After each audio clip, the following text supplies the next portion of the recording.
তথাপিও তুমি ঘূৰাই আনা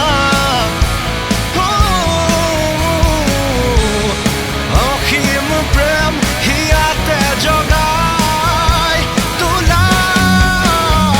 এই সাঁতোৰঙি মোৰে ভাল পোৱাৰ তুমি ৰামধেনু